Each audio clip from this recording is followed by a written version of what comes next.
میں 10 سال کا تھا جب میرے باپ کا انتقال ہو گیا۔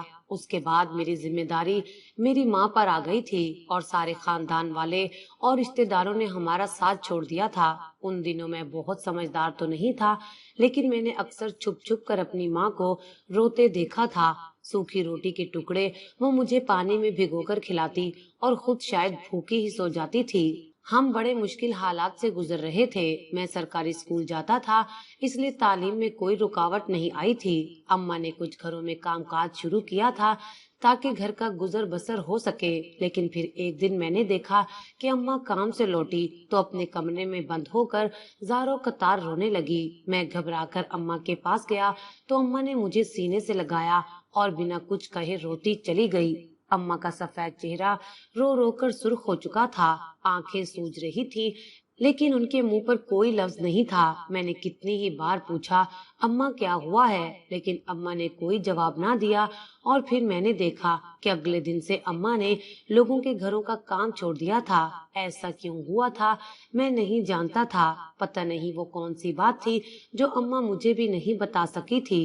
اماں کے گھروں میں کام کرنے سے ہمارے حالات جو تھوڑے بہت بہتر ہوئے تھے وہ دوبارہ سے بدتر ہو گئے تھے۔ زندگی پھر ایک مشکل ڈگر پر آ گئی تھی، لیکن اماں نے دوبارہ لوگوں کے گھروں میں کام نہیں کیا تھا۔ اکثر رات کے وقت ایک دو آدمی آتے اور اماں کو کچھ پیسے دے جاتے تھے۔ ایسے ہی ہمارا گزارا چل رہا تھا اور میں 12 سال کا ہو گیا۔ وہ آدمی کون تھے اور کیوں ہماری مدد کرتے تھے میں اس بات سے بھی بے خبر تھا۔ پھر ایک دن جب میں اسکول سے آیا تو میں نے دیکھا کہ ہمارے گھر پر ایک سوٹ بوٹ پہنا آدمی بیٹھا ہوا ہے۔ باہر بڑی سی سیاہ رنگ کی گاڑی بھی کھڑی تھی۔ میں تو گاڑی دیکھ کر ہی حیران تھا۔ اب اس آدمی کا حلیہ دیکھ کر مزید میری آنکھیں کھل گئی تھیں۔ وہ اماں کے ساتھ بیٹھا تھا۔ جتنی دیر میں یونیفارم تبدیل کر کے وہاں پہنچا تو وہ آدمی جا چکا تھا۔ میں نے اماں سے حیرت سے پوچھا یہ کون تھا اور یہاں کیوں آیا تھا؟ اماں نے مجھے سینے سے لگایا اور کہنے لگی بیٹا کب تک ہم حالات سے ایسے ہی لڑتے رہیں گے؟ اب تو بھوک سے اور فاقوں سے میرا پیٹ بھی کمر کو جا لگا ہے، اس لیے میں نے کام کا بندوبست کیا ہے۔ یہ آدمی میرے لیے کام لے کر آیا تھا اور اب تیری ماں نوکری کیا کرے گی۔ اماں کی بات سن کر میں حیران ہوا تھا، کیونکہ پچھلے 2 سال سے اماں یہی کہتی آئی تھی کہ کاش میرے پاس کوئی ہنر ہوتا تو میں کوئی کام کر لیتی، پڑھی لکھی ہوتی تو کوئی نوکری کر لیتی۔ اور آج اچانک اماں کو کیسے کام مل گیا تھا؟ اور یہ آدمی کون تھا جو ہمارے گھر آیا تھا اور وہ بھی اماں کے لیے کام لے کر؟ میں نے تو اسے پہلی دفعہ ہی دیکھا تھا۔ اماں نے میری آنکھوں میں اتنے سارے سوال دیکھے تو میرے سر پر ہاتھ پھیرتے ہوئے کہنے لگی دیکھو سلمان، آج رات سے مجھے کام پر جانا ہے۔ ایک بڑی سی حویلی ہے، اس میں کام کرنا ہے۔ میں رات کو جاؤں گی اور صبح لوٹ آؤں گی۔ ساری رات تمہیں گھر پہ اکیلا رہنا ہے اور گھر کا خیال بھی رکھنا ہے۔ اب تم اس گھر کے واحد مرد ہو اور یہ تمہاری ذمہ داری ہے کہ تم میرا ساتھ دو۔ اماں کی بات سن کر میں نے کہا اماں پریشان نہ ہوں، میں اکیلا رہ جاؤں گا، لیکن آپ ساری رات کیسے کام کریں گی؟ رات تو سونے کے لیے ہوتی ہے۔ آپ ان سے کہہ دیں کہ وہ لوگ دن میں آپ سے کام کروا لیں۔ میری بات سن کر اماں تلخی سے ہنسی اور کہنے لگی بیٹا ہر کام کا ایک خاص وقت ہوتا ہے اور حویلی میں جو کام مجھے ملا ہے وہ رات کو ہی ہو سکتا ہے۔ تم بس اپنی پڑھائی پر توجہ دو، پڑھ لکھ کر افسر بن جاؤ، یہی میری خواہش ہے۔ میں نے اماں سے وعدہ کر لیا کہ میں بہت محنت سے دل لگا کر پڑھائی کروں گا، اور پھر اسی رات سے اماں نے کام پر جانا شروع کر دیا۔ بہت عرصے بعد میں نے اپنی ماں کو تیار ہوتے دیکھا تھا۔ اماں نے الماری سے اپنا ایک پرانا سرخ جوڑا نکال کر پہنا تو میں حیرت سے اماں کو دیکھنے لگا۔ اماں بہت گوری چٹی اور خوبصورت تھی اور یہ جوڑا پہنتے ہی دھمکنے لگی تھی، لیکن ابا کے انتقال کے بعد سے اماں نے کبھی اتنا گہرا رنگ نہیں پہنا تھا، اس لیے میں پوچھ بیٹھا کہ اماں نوکری پر جانے کے لیے یہ اتنا گہرا رنگ کیوں پہن رہی ہو؟ اماں جو وہ جوڑا پہننے کے بعد اپنے ہونٹوں پر سرخی لگا رہی تھی، اس کے ہاتھ ایک دم سے ہی رک گئے تھے۔ ایسا لگا تھا جیسے میں نے کوئی غلط بات پوچھ لی ہو، اور پھر میری طرف دیکھ کر اماں کہنے لگی بیٹا یہی میری نوکری کا حصہ ہے۔ اپنی ماں کو تیار ہوتا دیکھ کر مجھے خوشی بھی ہو رہی تھی، کیونکہ بہت عرصے بعد میری اماں بہت خوبصورت لگ رہی تھی۔ اماں نے اپنا برقع پہنا، نقاب لگایا اور میرے ماتھے کو چوم کر گھر سے نکل گئی۔ میں نے گھر کا دروازہ اچھی طرح بند کر لیا اور کمرے میں آ کر سونے کے لیے لیٹ گیا۔ میں نے دل ہی دل میں خود سے عہد کیا تھا کہ میں بڑا ہو کر اچھی نوکری کروں گا اور پھر اماں کو یوں سارے جہان کی ٹھوکریں نہیں کھانی پڑیں گی۔ میرے ذہن میں بہت سے سوالات بھی کھلبلی مچا رہے تھے۔ وہ آدمی جو رات کے اندھیرے میں ہماری مدد کرنے آتے تھے، وہ کون تھے؟ اماں نے لوگوں کے گھروں کا کام کیوں چھوڑا تھا؟ اب اماں کو آدھی رات کو کون سی نوکری ملی تھی جس کے لیے اتنا تیار ہو کر جانا پڑا تھا؟ یہی سب سوچتے سوچتے میری آنکھ لگ گئی تھی، اور پھر جب صبح میری آنکھ کھلی تو گھر کا دروازہ بج رہا تھا۔ یقیناً میری اماں آ گئی تھی۔ میں نے بھاگ کر دروازہ کھولا اور اماں کے گلے لگ گیا۔ اماں نے مجھے پیار کیا اور بہت سارے شاپر میرے ہاتھ میں پکڑا دیے۔ جیسے ہی میں نے شاپر کھولے تو میری چیخ نکل گئی۔ ان میں گرما گرم حلوہ پوری اور ناشتے کے لیے بہت سارا سامان تھا۔ بہت عرصے بعد میں نے ایسی کوئی چیز دیکھی تھی۔ جب تک ابا زندہ تھے وہ میری ہر خواہش پوری کیا کرتے تھے، لیکن ابا کے جانے کے بعد تو ضروریات ہی پوری نہیں ہو پا رہی تھی۔ اماں کی یہ نوکری تو بڑی ہی اچھی تھی، یہ سوچ کر میں بہت خوش ہوا، اور پھر ہم دونوں ماں بیٹے نے ناشتہ کر لیا۔ لیکن ایک بات بہت عجیب تھی، میری ماں کے چہرے کا رنگ کچھ اترا ہوا تھا۔ رات والی سرخی بھی اب ان کے ہونٹوں پر نہیں تھی۔ لباس بھی بہت خراب تھا۔ شاید اماں کام کر کے بہت تھک چکی تھی، کیونکہ 2-4 لقمے کھا کر ہی وہ اپنے کمرے میں چلی گئی تھی۔ میں سکول کے لیے نکل گیا تھا اور جب سکول سے واپس لوٹا تب تک اماں اپنے کمرے میں ہی تھی۔ میں نے دروازہ کھول کر دیکھا تو اماں ایسی گہری نیند سو رہی تھی جیسے بہت تھکی ہوئی ہو۔ میں نے ابا کے انتقال کے بعد سے اماں کو کبھی اتنی گہری نیند سوتے نہیں دیکھا تھا، لیکن نہ جانے اماں نے رات ایسا کون سا پہاڑ توڑا تھا کہ میرے اسکول سے لوٹ کر آنے تک اور دروازہ کھلنے کی آواز پر بھی اماں نہیں اٹھی تھی۔ میں خاموشی سے اپنے کمرے میں گیا۔ صبح کا بچا ہوا ناشتہ رکھا تھا، وہی کھایا اور سو گیا۔ شام کے وقت اماں کی آنکھ کھلی تو وہ میرے پاس آئی، مجھے نیند میں جگا کر پوچھنے لگی کہ میں نے کچھ کھایا بھی ہے یا نہیں۔ میں نے ہنس کر کہا، اماں تم تو کام کر کے اتنا تھک گئی تھی کہ تمہیں یہی نہیں پتا چلا کہ میں کب سکول سے آیا ہوں۔ اماں نے مجھ سے نظریں چرا لی، جیسے اپنے کام کے نام پر کچھ چھپا رہی ہو۔ رات ہوئی تو اماں نے پھر ایک گہرے رنگ کا جوڑا پہنا، ویسے ہی تیار ہوئی۔ اب کی بار اماں نے کچھ خوشبو بھی لگائی تھی۔ پرانی ایک خوشبو کی شیشی پڑی ہوئی تھی، جیسے تیسے اماں نے اسی سے ہی خود کو خوشبودار کیا تھا۔ میں بس خاموشی سے چارپائی پر بیٹھا اماں کو تیار ہوتے دیکھ رہا تھا۔ پتہ نہیں ایسا کون سا کام تھا جس کے لیے اتنا سجنا سورنا پڑتا تھا۔ اماں نے جانے سے پہلے مجھے پھر سے بہت ساری ہدایات کی اور گھر سے نکل گئی۔ یہ رات بھی ایسے گزر گئی تھی اور پھر صبح اماں بہت سارا ناشتہ لیے لوٹی تھی۔ مجھے سمجھ نہیں آ رہا تھا کہ اتنے پیسے کہاں سے آ رہے تھے۔ ابھی تو اماں کی نوکری کو شروع ہوئے 2 دن ہی ہوئے تھے، لیکن میں بہت چھوٹا تھا، اماں سے یہ سوال پوچھ نہ سکا۔ البتہ مجھے اس بات کا سکون ہو گیا تھا کہ اب ہم خالی پیٹ نہیں رہیں گے۔ رفتہ رفتہ ہمارے حالات بدلنے لگے تھے۔ اب تو اماں مجھے خرچے کے لیے پیسے بھی دیتی تھی۔ گھر میں کھانے پینے کی کوئی کمی نہیں تھی۔ اماں نے بہت سارے رنگ برنگے کپڑے بھی بنا لیے تھے اور میری تعلیم بھی اب سرکاری اسکول سے ختم کروا کر ایک بہت بڑے پرائیویٹ اسکول میں کروا دی تھی۔ اماں ساری رات گھر سے باہر رہتی ہے اور جب صبح لوٹتی تو پھر سارا دن سو کر گزار دیتی۔ میری اور اماں کے درمیان بہت کم ہی بات چیت ہونے لگی تھی۔ میں بڑے اسکول میں گیا تو بڑے لوگوں کے بچوں سے میری دوستیاں ہو گئیں۔ سب رئیس زادے تھے، ان کی زندگی کے رنگ ڈھنگ ہی الگ تھے۔ آہستہ آہستہ میں بھی انہی رنگوں میں رنگنے لگا تھا۔ زیادہ تر لڑکے اسکول سے نکل کر سگریٹ نوشی کرتے تھے، اور جب میری دوستی ان سے ہوئی تو ان لوگوں نے مجھے بھی سگریٹ کا عادی بنا دیا۔ پیسوں کی کمی تو اب میرے پاس بھی نہیں تھی، اس لیے میں بھی سکون سے سگریٹ خرید کر ان کے ساتھ سگریٹ پیتا، بہت ساری موویز دیکھتا، اور پھر آہستہ آہستہ ہم لوگ بےہودہ قسم کی موویز دیکھنے لگے۔ اماں رات کو کام کے لیے چلی جاتی تو میں دوستوں کو اپنے گھر بلا لیتا۔ سب دوست میرے گھر آ کر مووی دیکھ لیتے تھے اور اماں کے آنے سے پہلے میرے سبھی دوست واپس چلے جاتے تھے۔ تقریباً ہر طرح کے غلط کاموں میں میں ملوث ہو چکا تھا، کبھی کبھی تو نشہ بھی کرنے لگا تھا۔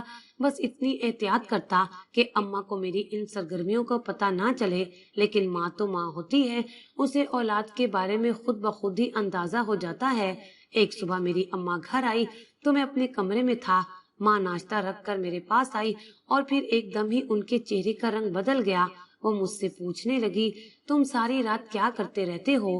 میں گھبرا گیا اور جھوٹ کہہ دیا کہ اماں میں تو سو جاتا ہوں۔ انہوں نے اداسی سے مجھے دیکھا اور کہنے لگی، جھوٹ مت بولو سلمان، مجھے لگتا ہے تم میرے پیچھے کچھ غلط کام کرتے ہو۔ اماں کی بات سن کر میں ڈر گیا تھا کہ کہیں انہیں میرا سچ پتہ نہ چل جائے، اس لیے میں نے انہیں چپ کروانے کے لیے غصے کا سہارا لیا اور چیخ کر کہا، اماں تم ساری رات خود تو گھر پر رہتی نہیں ہو اور مجھ پر الزام لگا رہی ہو۔ میں کیا غلط کروں گا؟ اکیلا ساری رات گھر پر پڑا رہتا ہوں، صبح اسکول جاتا ہوں اور سارا دن پڑھائی کرتا ہوں۔ تم سارا دن سو کر گزار دیتی ہو، تمہارے پاس میرے لیے وقت کہاں ہے؟ میری اتنی ساری شکایتیں کرنے پر اماں نے اپنے ہونٹ سے لیے تھے اور وہ خاموشی سے کمرے سے نکل گئی تھی۔ میری جان میں جان آ گئی تھی۔ مجھے یقین تھا اب اماں دوبارہ کبھی کوئی سوال نہیں کرے گی، اور ایسا ہی ہوا تھا۔ اماں بالکل خاموش ہو گئی تھی۔ میں نے بھی اس بات سے بھرپور فائدہ اٹھایا اور اپنی سرگرمیوں میں مزید آگے بڑھ گیا۔ اب تو میں کبھی کبھی شراب کی بوتل اٹھا کر بھی گھر لے آتا اور دوستوں کے ساتھ لڑکیوں کی محفلوں میں بھی جاتا تھا۔ میں 16 سال کا ہونے والا تھا اور 10ویں جماعت میں تھا جب ایک دن میرے ایک دوست نے کہا کہ یار کب تک ہم ایسے ہی موویز دیکھ کر دل بہلاتے رہیں گے، کیوں نہ آج ہم کسی ایسی جگہ چلیں جہاں یہ سب کچھ ہمیں اصلیت میں مل جائے۔ اپنے دوست اکرم کی بات مجھے سمجھ نہیں آئی تھی اور میں نے حیرت سے پوچھا، یہ کیسے ممکن ہے؟ وہ زور سے ہنسا اور کہنے لگا، ارے کیا تجھے معلوم نہیں، امیر مرد اپنی عورتوں سے زیادہ دوسری عورتوں سے دل بہلاتے ہیں۔ میرا باپ میری ماں کو بالکل پسند نہیں کرتا اور وہ آئے روز ایسی جگہوں پر جاتا ہے جہاں اسے دوسری عورتیں مل جاتی ہیں۔ میرے ڈرائیور کو ایسی جگہوں کے بارے میں سب کچھ پتا ہے۔ میں اس سے کہتا ہوں وہ رات کو ہمیں لے جائے گا۔ یہ سن کر پہلے تو میں کچھ خوف زدہ ہو گیا کیونکہ میں آج تک کسی ایسی جگہ نہیں گیا تھا۔ یہ سوچ کر میں پریشان ہو گیا تھا کہ بھلا میں کیسے کسی عورت کے ساتھ وقت گزار سکتا ہوں۔ لیکن پھر میرا دوست کہنے لگا کہ تیری ماں کون سا ساری رات کو گھر ہوتی ہے، اسے پتہ نہیں چلے گا اور بس ایک رات کی تو بات ہے۔ سب دوستوں نے مل کر مجھے منا ہی لیا تھا اور پھر میں خود بخود وہاں جانے کے لیے تیار ہو گیا اور پھر اسی دوست کے ڈرائیور نے ہمیں اس منڈی میں پہنچا دیا جہاں عورتوں کی خرید و فروخت کا کام ہوتا تھا۔ وہاں بڑی بڑی سی حویلیاں تھیں۔ آدھی رات کو بھی وہ جگہ خوب روشن تھی۔ میں اور میرے دوست ایک حویلی میں گئے۔ وہاں ایک بڑی عمر کی عورت بیٹھی تھی۔ اس کا حلیہ بہت ہی عجیب اور نازیبا سا تھا۔ ہم 7 لڑکوں کو دیکھ کر وہ بہت خوش ہوئی اور کہنے لگی کہ بہت کم داموں میں تمہیں بہت خوبصورت عورتیں مل جائیں گی، لیکن میرے کوٹھے کے سوا کہیں اور نہ جانا۔ میرے دوستوں نے اس سے وعدہ کر لیا کہ ہم ہمیشہ اسی کے کوٹھے پر آئیں گے۔ اس نے ہم سارے دوستوں کو الگ الگ کمرے میں بھیج دیا۔ مجھے خوف تو بہت آ رہا تھا کیونکہ میں آج تک کسی ایسی جگہ نہیں آیا تھا، لیکن یہاں آنے سے پہلے میرے دوستوں نے مجھے شراب پلا دی تھی جو آہستہ آہستہ میرے حواسوں پر سوار ہو رہی تھی۔ میں کمرے کے اندر داخل ہوا تو وہاں بہت ہلکی سی روشنی تھی۔ ایک عورت بستر پر سجی سوری سی بیٹھی تھی۔ میں دھیرے دھیرے قدم اٹھا کر اس کے قریب گیا اور جیسے ہی گھونگھٹ اٹھایا تب میرے قدموں تلے سے زمین نکل گئی۔ مجھے اپنی آنکھوں پر یقین نہیں آیا کیونکہ جو عورت میرے سامنے بیٹھی تھی وہ کوئی اور نہیں بلکہ میری سکی ماں تھی۔ مجھے دیکھ کر میری ماں کی آنکھیں حیرت سے کھل گئی تھی۔ اس کے ہونٹوں پر تالا لگ گیا تھا، بس وہ پھٹی پھٹی نگاہوں سے مجھے دیکھ رہی تھی اور میں اسے۔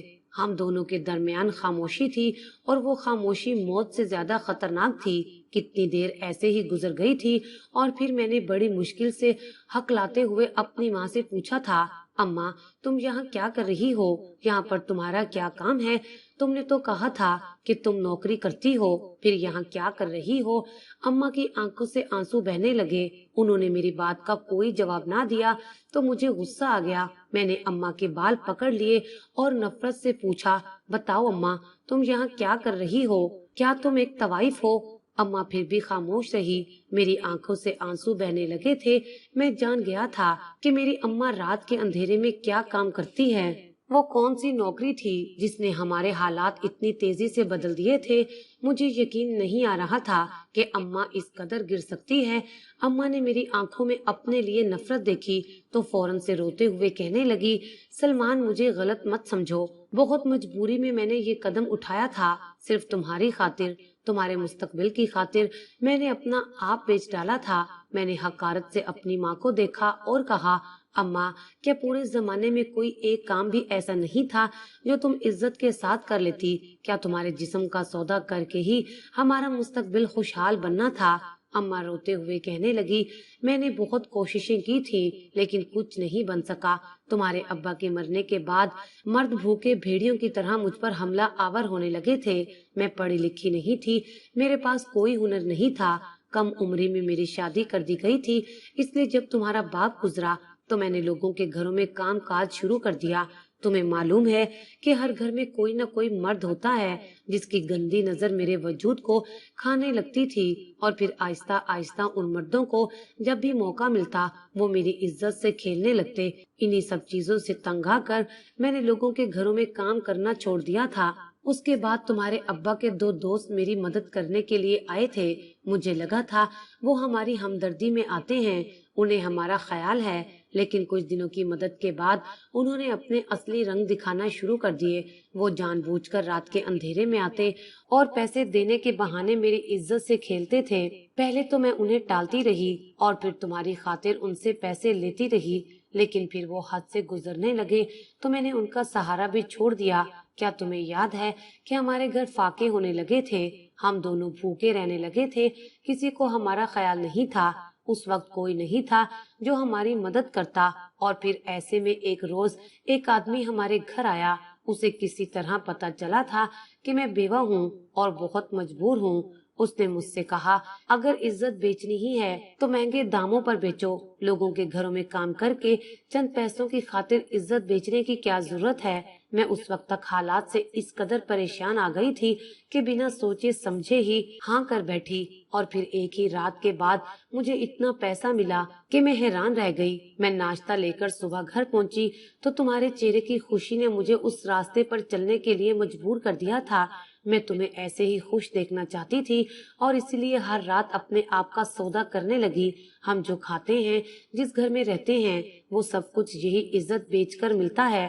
یہ کہہ کر اماں زاروں قطار رونے لگی، لیکن اس کے آنسو میرے دل پر اثر نہیں کر رہے تھے۔ یہ بات مجھ سے برداشت نہیں ہو رہی تھی کہ میری ماں اتنے سالوں سے دوسروں کے بستر کی زینت بنتی آئی تھی۔ اپنی ماں کے سارے مسئلے مجھے صرف اس کے بہانے لگ رہے تھے۔ انہوں نے کہا تھا کہ یہ سب کچھ انہوں نے میرے لیے کیا ہے، لیکن مجھے لگ رہا تھا کہ اماں نے یہ سب اپنی خوشی سے کیا ہے۔ اس وقت نشہ مجھ پر سوار ہونے لگا تھا، میں صحیح اور غلط سب کچھ بھول چکا تھا۔ مجھے کسی بھی چیز کا کوئی اندازہ نہیں ہو رہا تھا کہ میں کیا کر رہا ہوں۔ میں غصے میں اماں کے قریب ہوا اور اماں سے کہا کہ ٹھیک ہے، تم پیسے لے کر خود کو فروخت کرتی ہو نا، تو میں بھی پیسے دے کر تمہارے پاس آیا ہوں، اب میری خاطر اپنا آپ پیش کر دو، میں تو واپس نہیں جاؤں گا۔ میری بات سنتے ہی اماں نے ایک زوردار تھپڑ میرے منہ پر لگایا اور کہنے لگی، تیرا مستقبل بنانے کے لیے میں نے خود کو بیچ دیا ہے اور تو مجھے ہی خریدنا چاہ رہا ہے۔ انہی پیسوں سے جو پیسے مجھے بیچ کر ملے ہیں، میں چاہتی تھی تو اچھا انسان بنے، پڑھ لکھ کر افسر لگ جائے تو میں بھی اس گندے کام سے نکل آؤں گی، لیکن تو میرا ہی خریدار بن بیٹھا ہے۔ اماں کے ہاتھ سے تھپڑ کھا کر میں مزید درندہ بن گیا تھا اور اپنی ماں پر ہی جھپٹ پڑا۔ اس سے پہلے کہ میں اپنی ماں کے ساتھ کوئی غلط حرکت کرتا، جو کچھ وہاں ہوا وہ بتاتے ہوئے میرے رونگٹے کھڑے ہو جاتے ہیں۔ ایک عذاب ہم پر نازل ہوا تھا اور اتنا تیز زلزلہ آیا تھا کہ پورا کمرہ لرز گیا تھا۔ دیواروں پر لگی بے حیائی سے بھری تصویریں زمین بوس ہوئی تھی اور چھت پر لگا پنکھا زور سے ہل رہا تھا۔ ایک فانوس بھی چھت پر لٹکا ہوا تھا جو ایک دم سے نیچے کو گرا تھا اور میری ماں نے آگے بڑھ کر مجھے بچا لیا تھا۔ میری ماں کا سر پھٹ گیا تھا، میں تو ابھی بھی اپنے ہوش و حواس میں نہیں تھا۔ میری ماں نے میرا ہاتھ تھاما اور وہاں سے بھاگتی ہوئی باہر نکل آئی۔ ہر طرف افراتفری کا عالم تھا، ہر کوئی خوف کے مارے بھاگ رہا تھا۔ اماں مجھے اپنی گاڑی میں بٹھا کر سیدھے گھر لے آئی۔ میری حالت بہت عجیب تھی، زلزلے کے جھٹکوں نے میرے سارے وجود کو ہلا کر رکھ دیا تھا۔ آہستہ آہستہ مجھے ہوش آ رہا تھا۔ گھر پہنچ کر میری ماں نے مجھے پانی پلایا۔ زلزلے کے جھٹکے اب رک چکے تھے، لیکن میری ذات ابھی بھی زلزلے کی زد میں تھی۔ اماں میرے قدموں میں بیٹھ گئی اور مجھ سے معافی مانگنے لگی، اپنے گناہوں کا اعتراف کرنے لگی، لیکن اماں سے بھی کہیں زیادہ گنہگار تو میں تھا۔ میری ماں نے سب کچھ میرے مستقبل، میری بھلائی کے لیے کیا تھا اور میں نے وہی سب میں پانی ملا دیا تھا۔ اماں کی ساری قربانی کو میں نے رائے گاں کر دیا تھا۔ میں نے بھی اماں سے معافی مانگی اور کہا اماں مجھے معاف کر دے، نشے کی حالت میں مجھے احساس نہیں رہا، میں تجھ پر ہی حملہ کرنے کو تیار ہو گیا تھا، کیسے میں نے تیری عزت کو روندنے کا سوچ لیا تھا، مجھے معاف کر دے۔